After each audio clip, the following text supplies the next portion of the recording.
pag-ibig niya'y walang hanggan.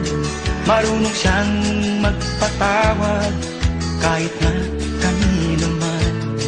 Hindi kanya pababayaan sa oras ng kagipitan.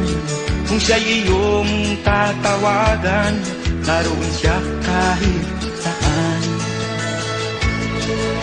Sa puso ko'y kumakatok, di siya pinabuksan. Pag di na makaya, siya ang tatawagan. Kahit akong makasalanan, ako'y kanyang minamahal. Kay dami man ng kamalian, ako'y kanyang pinagbibigyan. Ano ang aking iginanti sa aking kaibigan?